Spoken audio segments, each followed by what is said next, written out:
Everybody, gonna do the chapter 17. We shop for waterbeds summary right now. So we ended off with Percy, Annabeth Grover leaving the Lotus Casino after spending 5 days there. They have 1 day left to find the Master Bolt and return it to New York.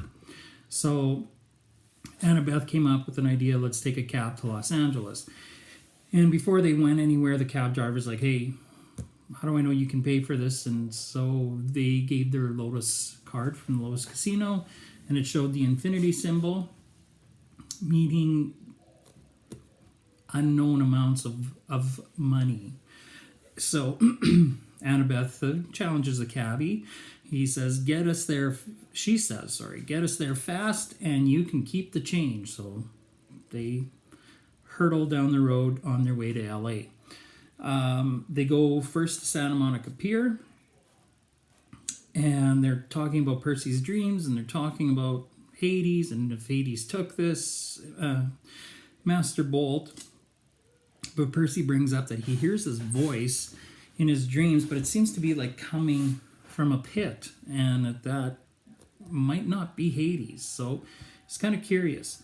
So they get to Santa Monica Pier, and Percy is looking at the ocean, and he decides to go in. So the surface shimmered maybe 150 feet above. I knew I should have been crushed by the pressure. Then again, I shouldn't have been able to breathe. I wondered if there was a limit to how deep I could go, if I could sink straight to the bottom of the Pacific. Then I saw something glimmering in the darkness below, growing bigger and brighter as it rode toward me. A woman's voice, like my mother's, called, "Percy Jackson." As she got closer, her shape became clearer. She had flowing black hair, a dress made of green silk. Light flickered around her, and her eyes were so distractingly beautiful. I hardly noticed the stallion-sized seahorse she was riding. She dismounted. The seahorse and the mako shark whisked off and started playing something that looked like tag. The underwater lady smiled at me. "You've come far, Percy Jackson. Well done." I wasn't quite sure what to do, so I bowed. "You're the woman who spoke to me in the Mississippi River." "Yes, child, I'm a Nereid, a spirit of the sea. It was not easy to appear so far upriver, but the Naiads, my freshwater cousins, helped sustain my life force. They honor Lord Poseidon, though they do not serve in his court." So Percy has a conversation with her, and she holds out her hand, and she's got 3 pearls, white pearls, in her hand, and they start discussing what is going to happen in the next few minutes and chapters here. "I know you journeyed to Hades' realm," she said. "Few mortals have ever done this and survived. Orpheus, who had the great music skills, Hercules, who had great strength, Houdini, who could escape even the depths of Tartarus. Do you have these talents?" No, ma'am." "Ah, but you have something else, Percy. You have gifts you have only begun to know. The oracle has foretold a great and terrible future for you. Should you survive to manhood, Poseidon would not have you die before your time. Therefore, take these, and when you are in need, smash a pearl at your feet." "What will happen?" "That," she said, "depends on the need. But remember, what belongs to the sea will always return to the sea." "What about the warning?" Her eyes flickered with green light. "Go with what your heart tells you, or you will lose all. Hades feeds on doubt and hopelessness. He will trick you if he can make you mistrust your own judgment. Once you are in his realm, he will never willingly let you leave. Keep faith. Good luck, Percy Jackson." She summoned her seahorse and rode toward the void. "Wait," I called. "At the river you said not to trust the gifts. What gifts?"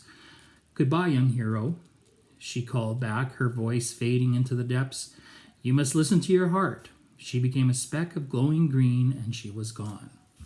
So Percy's got these 3 pearls, and they will return him to the sea depending on his need and where. So Annabeth's talking with him, and she's saying these gifts come with a price. They will want something in return, or there's sort of a trick with it. And Percy is like, no, I don't believe you. They were free. We didn't have to pay anything. So we'll see in the coming chapters what happens. In the meantime, they're walking down the street in Los Angeles, and they come across Smelly Gabe on TV.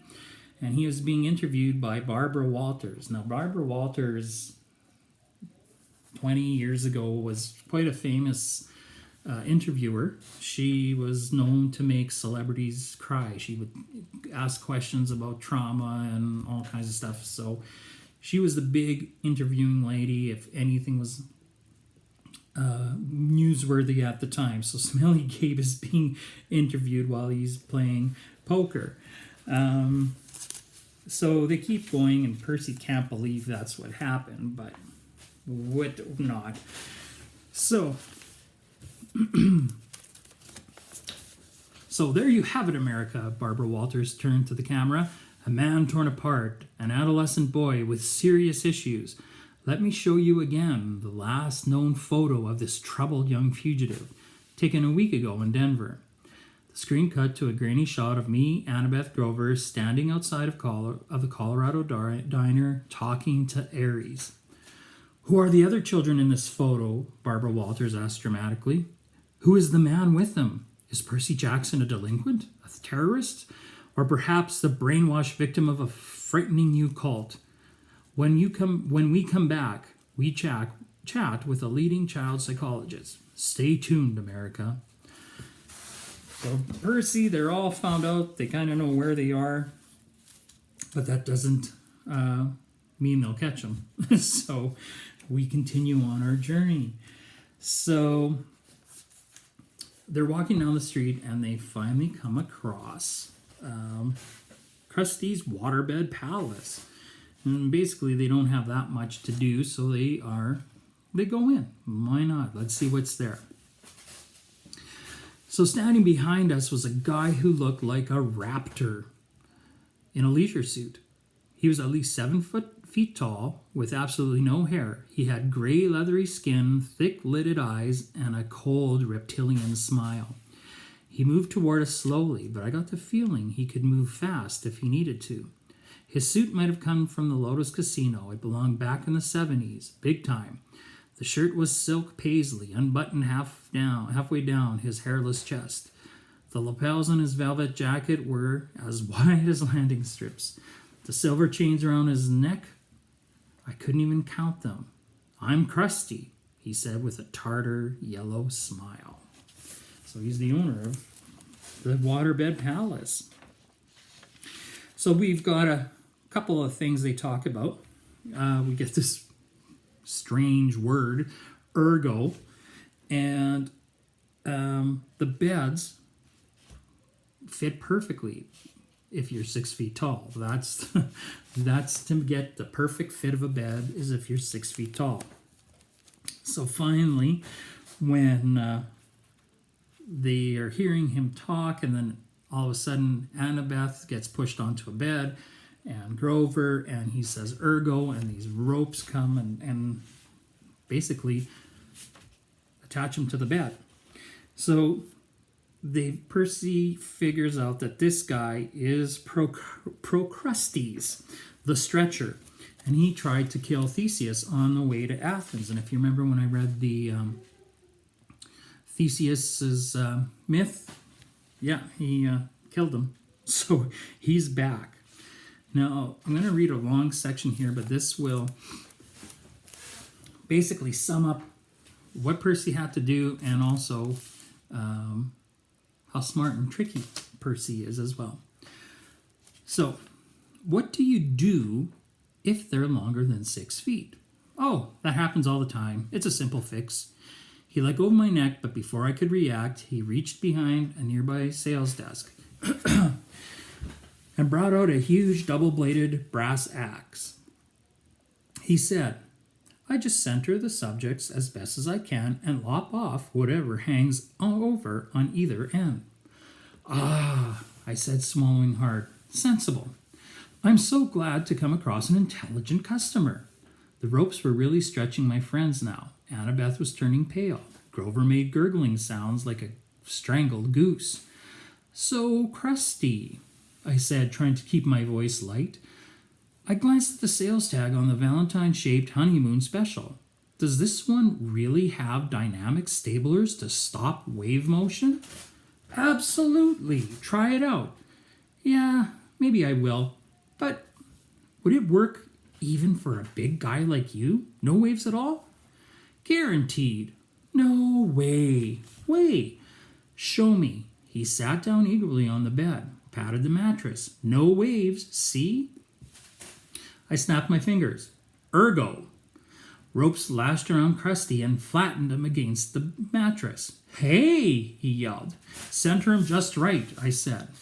The ropes readjusted themselves at my command. Krusty's whole head stuck out the top. His feet stuck out the bottom. No, he said. Wait, this is just a demo. I uncapped Riptide. A few simple adjustments. I had no qualms about what I was about to do. If Krusty were human, I couldn't hurt him anyway. If he was a monster, he deserved to turn into dust for a while. You drive a hard bargain, he told me.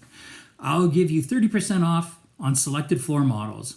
I think I'll start with the top. I raised my sword. No money down. No interest for 6 months.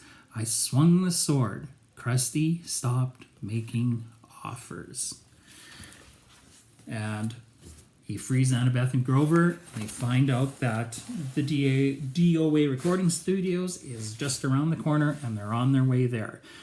And for those of you that don't know, DOA actually stands for Dead on Arrival, which is a perfect title for the Underground.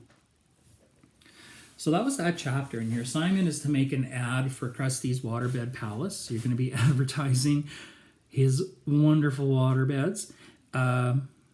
On the assignment sheet, I listed criteria which you have to complete, and some of the things that you might want to do when you're completing this assignment is make note of some of the things Krusty's waterbeds have, like the million hand massage or built-in lava lamps in the bed headboard, or the dynamic stabilizers to stop wave motion.